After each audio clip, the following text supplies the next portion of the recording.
Bonjour et bienvenue dans le podcast Le Reflet des Contes, le premier podcast qui relie contes et développement personnel.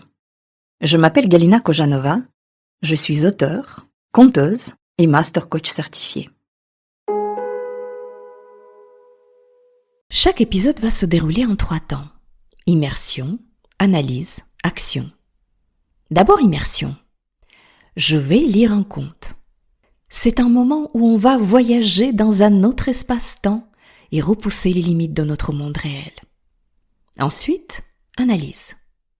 On va analyser le conte, repérer ses clés, symboles et messages cachés. Et pour finir, action. Je te proposerai quelques exercices et des idées de réflexion en lien avec le conte. Dans ce podcast, on va poursuivre la lecture et l'analyse du conte Vassilissa la très belle. Mais d'abord, on va se rappeler ce qui s'était passé dans le dernier épisode. La belle famille de Vassilissa la maltraite et veut vraiment se débarrasser d'elle. La belle-mère donc l'envoie chez une redoutable sorcière Baba Yaga pour chercher du feu. La jeune fille arrive chez la sorcière qui lui dit que pour avoir du feu, Vassilissa va devoir d'abord accomplir un certain nombre de tâches et à la grande surprise de Baba Yaga, la jeune fille réussit à faire tout ce qu'il lui demandait. Tu es prêt pour la suite? Alors écoute.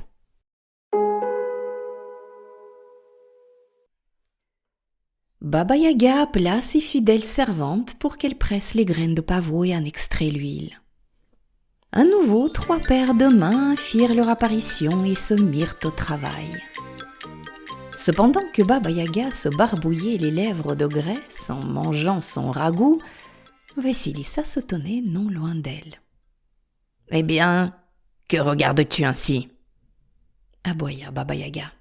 « Puis-je vous poser quelques questions, grand-mère ?»« Pose » répondit Baba Yaga. Mais rappelle-toi, savoir trop peut faire vieillir prématurément. Vassilissa interrogea Baba Yaga sur l'homme blanc sur son cheval blanc.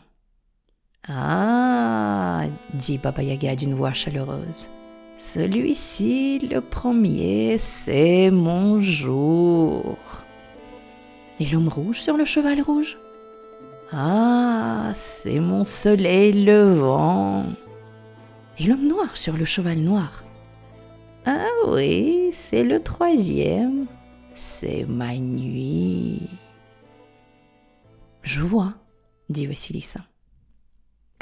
Continue, mon enfant, susurra la Yaga.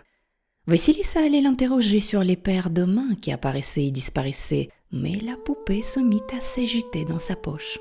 Au lieu de quoi, Vassilissa dit alors « Non, grand-mère, comme vous le dites, en savoir trop peut faire vieillir prématurément. »« Ah » fit la Yaga en penchant la tête, tel un oiseau. « Tu es bien sage pour ton âge, ma fille. Et comment en es-tu arrivée là ?»« Grâce à la bénédiction de ma mère. »« La bénédiction ?» gronça Baba Yaga. « La bénédiction? Nous n'avons pas besoin de bénédiction dans cette maison. Tu ferais mieux de filer, mon enfant. » Et poussa Vassilissa dehors dans la nuit. « Je vais te dire, ma fille. Tiens !» Baba Yaga prit à la barrière un crâne aux yeux ardents et le plaça sur un bâton. « Tiens, emporte ce crâne chez toi au bout d'un bâton. Voilà, c'est ton feu. Ne prononce pas un mot de plus, file !» Vassilissa commença à remercier la Yaga, mais la poupée se mit à s'agiter dans sa poche et Vassilissa se rendit compte qu'elle devait prendre le crâne et s'en aller. Elle courut jusque chez elle à travers la forêt obscure, suivant les méandres du chemin selon les indications de la poupée. Vassilissa traversait la forêt, portant le crâne avec le feu qui jaillissait des trous à l'endroit de ses oreilles, de ses yeux, de son nez et de sa bouche. Soudain, elle eut peur de son poids et de sa lumière surnaturelle, et eut envie de le jeter au loin. Mais le crâne lui adressa la parole. Il lui enjoignit de se calmer et de continuer à marcher vers la demeure de sa belle-mère et de ses filles. C'est ce qu'elle fit. Tandis que Vassilissa approchait de la maison, la belle-mère et ses filles se mirent à la fenêtre et virent une lumière étrange qui dansait dans les bois et approchait de plus en plus. Elles ne parvenaient pas à s'imaginer ce que c'était. Elles avaient décidé, suite à la longue absence de Vassilissa, que celle-ci était morte maintenant, que les animaux avaient éparpillé ses os et bon débarras. Vassilissa se rapprochait de plus en plus. Lorsque la belle-mère et ses filles la virent, elles se précipitèrent sur elle, disant qu'elles étaient demeurées sans feu depuis son départ et qu'elles avaient eu beau tout faire pour essayer d'en allumer un, il s'éteignait toujours. Vassilissa entra dans la maison avec un sentiment de triomphe, car elle avait survécu à son dangereux voyage et rapporté le feu. Mais le crâne fixa son regard incandescent sur la marâtre et ses filles, et ne les quitta plus des yeux, si bien qu'au petit matin, il avait réduit le cruel trio en cendres.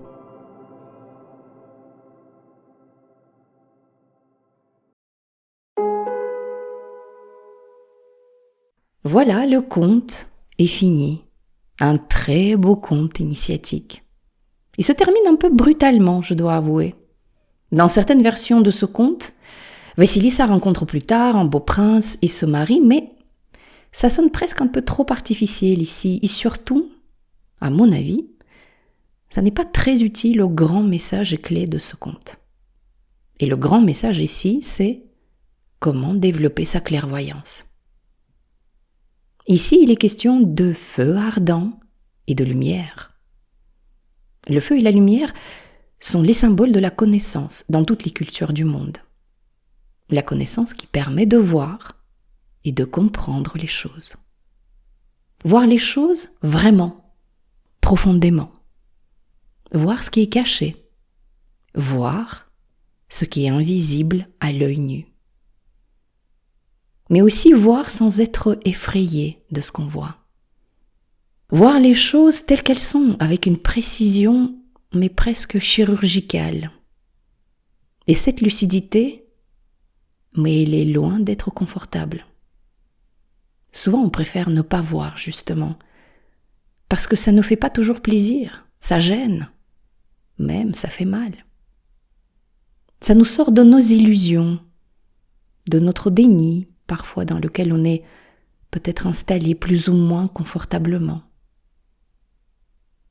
Vassilissa est donc partie chez Baba Yaga pour chercher le feu et la lumière. Et elle va revenir avec la capacité de clairvoyance et de lucidité. Elle va devoir chasser des illusions. Elle va devoir arrêter d'espérer l'impossible. Et elle va devoir comprendre, mais que sa belle famille ne l'acceptera jamais. C'est clair pour elle. Maintenant elle le voit. Alors plus de faux espoirs. Et fini la suradaptation dont on avait parlé dans le précédent épisode. Donc ce feu ardent, cette lumière que Baba Yaga lui avait donnée, elle met tout à nu. Cette lucidité, elle est, on l'a dit, inconfortable. Il peut paraître plus simple de rester dans le déni, mais dans la durée, on le sait, ça ne fonctionne pas vraiment. Tôt ou tard, la vie va nous rappeler à l'ordre. Et surtout, on ne grandit jamais tant qu'on refuse de voir, tant qu'on est dans nos illusions. Pour reprendre ce qu'on s'était dit dans l'épisode précédent, tant qu'on vit dans des illusions, on ne peut pas se tenir debout dans sa vie. On ne peut pas avancer. Quand on voit clairement, on comprend, on peut donc agir en conséquence. Ça nous évite d'espérer inutilement et de vivre à côté de sa vie en fait. Cette clairvoyance est d'une grande aide parce que aucun problème ne peut être résolu avec l'esprit obstrué par des illusions. Mais évidemment, cette lumière, elle fait peur. Vassilissa a failli jeter le crâne ardent, mais finalement elle ne l'a pas fait parce que le crâne lui a enjoint de continuer. Elle a tenu le coup. Autrement dit, il s'agit d'accepter de voir et d'accepter ce qu'on voit, sans détourner les yeux. voir ce qui est beau et ce qui n'est pas beau chez soi et chez les autres, mais sans jugement, si possible. Quand on voit ce qui n'est pas beau chez soi, quand on le voit vraiment en fait, on ne peut plus juger la laideur des autres. On voit tout simplement, on constate ce qui est. Accepter de voir quand on n'est pas dans le vrai, nous-mêmes, et accepter de voir l'autre à un moment où justement il n'est pas très authentique, sans le juger. Accepter de voir quand on n'est pas à la hauteur, et accepter de voir les failles de l'autre, sans le critiquer. Et accepter de voir quand on n'est pas beau, et accepter de voir la laideur chez l'autre, sans le rejeter.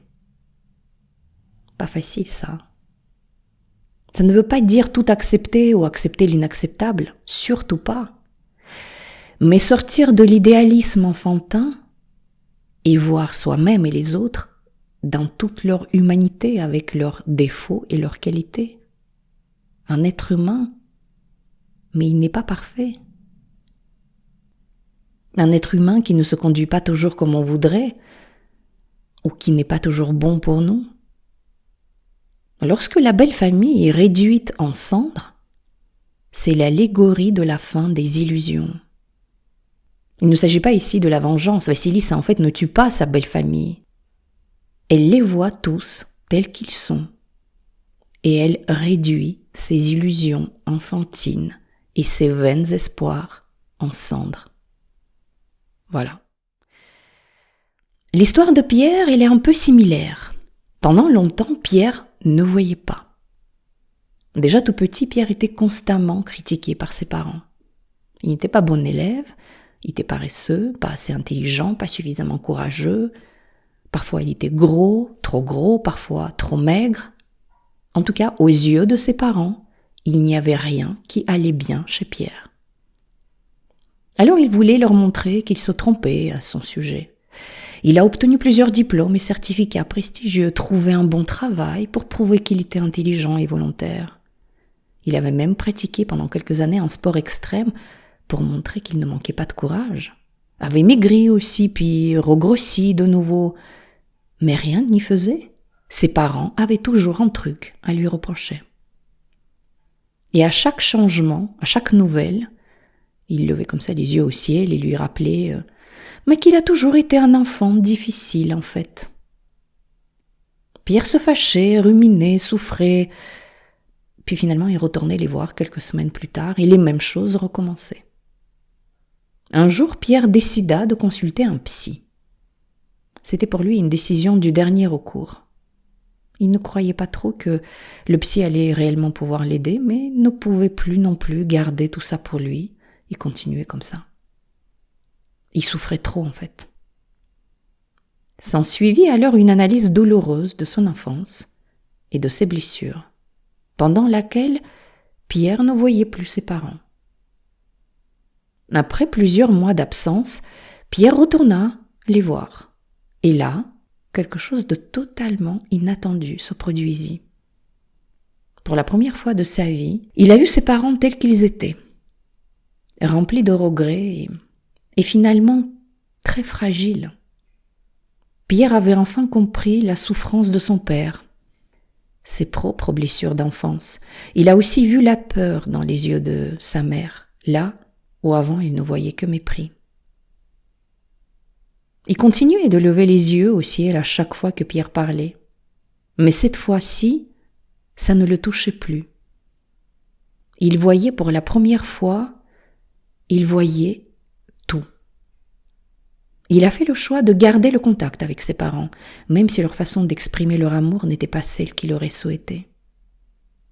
Pierre pense, sincèrement, que le travail psychanalytique était nécessaire, lui était nécessaire, voire vital.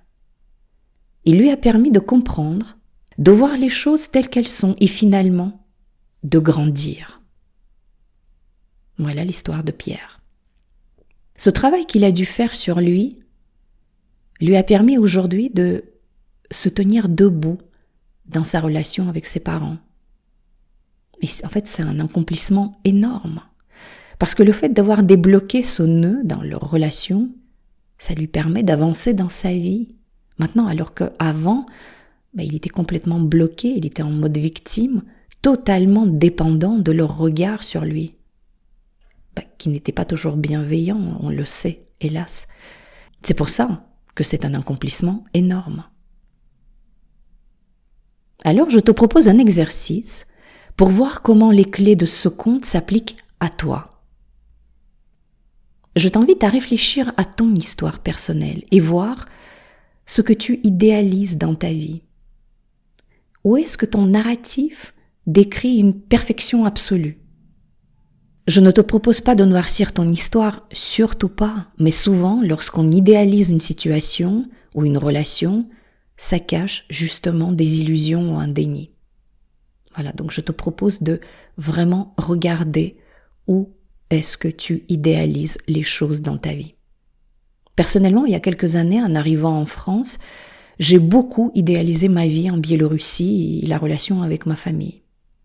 Dans tout ce que je racontais, en fait, il y avait vraiment cette image de la vie parfaite, tellement heureuse, relation idyllique avec mes parents, alors que la réalité, elle était toute autre. Je ne mentais pas, tu vois, c'était vraiment pas conscient chez moi. C'était un mécanisme de défense. Mon pays, ma famille me manquaient et puis je me suis réfugiée comme ça dans ce tableau idyllique. Et puis il y avait eu aussi 2-3 trucs que je n'avais pas réglés depuis mon enfance et que j'avais bien cachés sous le tapis pendant un certain temps. Et tout le temps que je demeurais comme ça plongée dans ce rêve merveilleux, je ne m'intégrais pas en France en fait.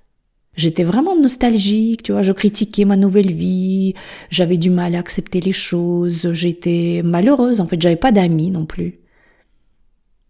Ça n'était que bien plus tard, lorsque, comme on dit, j'ai ouvert les yeux, ou plutôt la vie m'a ouvert les yeux sur les choses telles qu'elles étaient réellement.